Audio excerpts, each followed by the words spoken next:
Assalamualaikum warahmatullahi wabarakatuh. Saya Puspita Mahengsari dari kelas 11 MIPA 3 SMA YP Unila Bandar Lampung. Di sini saya akan menjelaskan materi koloid. Pertama, pengertian sistem koloid.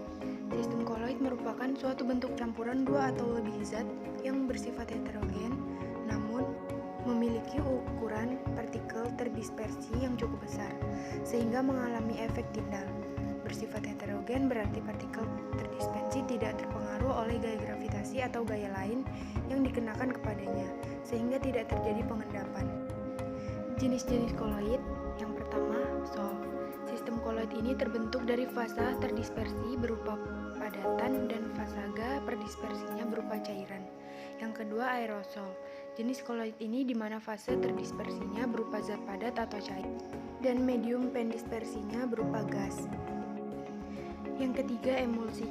Jenis koloid di mana fase terdispersinya zat cair dan medium pendispersinya juga zat cair. Keempat, buoy. Jenis koloid ini di mana fase terdispersinya berupa gas sementara medium pendispersinya berupa zat cair.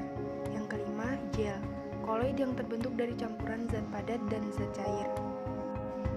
Sifat-sifat koloid. Yang pertama, efek tindal. Efek tindal adalah cahaya yang berhamburan oleh partikel koloid, di mana partikel larutan berukuran lebih kecil daripada partikel koloid. Oleh karena itu, berkas cahaya dapat dihamburkan. Yang kedua, gerak Brown. Gerak Brown adalah gerak acak dari partikel koloid yang bisa dilihat hanya lewat mikroskop ultra.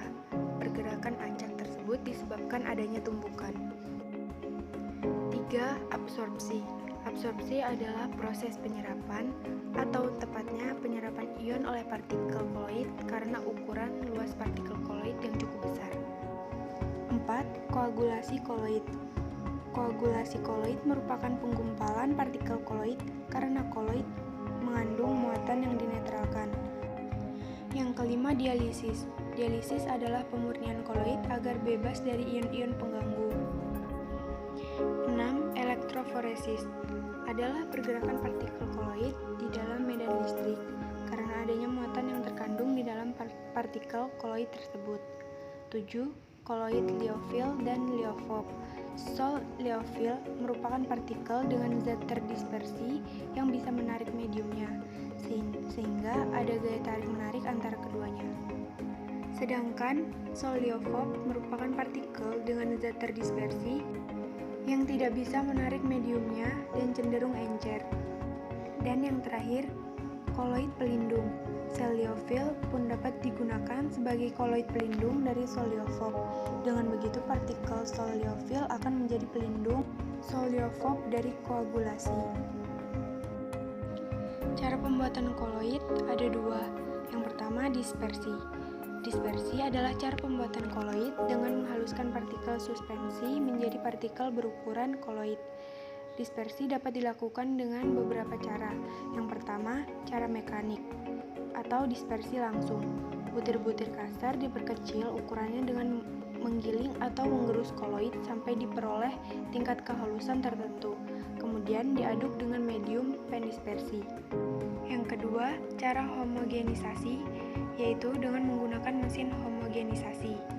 Yang tiga, dengan cara peptisasi, yaitu memecah partikel-partikel besar menjadi partikel koloid, misalnya suspensi, gumpalan atau endapan dengan bantuan suatu zat pemeptisasi atau pemecah. Yang keempat, dengan cara busur Bredig. Cara ini digunakan untuk membuat sol-sol logam. Selain menggunakan cara dispersi, pembuatan koloid juga dapat dilakukan dengan cara kondensasi. Kondensasi adalah cara pembuatan koloid dengan menggumpalkan partikel larutan menjadi partikel berukuran koloid. Kondensasi dapat dilakukan secara kimia dan fisika. Kondensasi secara kimia dilakukan melalui reaksi redoks, hidrolisis, substitusi, dan penggaraman.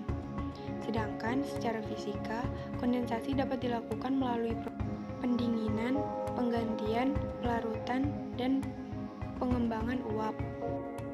Sekian dari saya, terima kasih. Wassalamualaikum warahmatullahi wabarakatuh.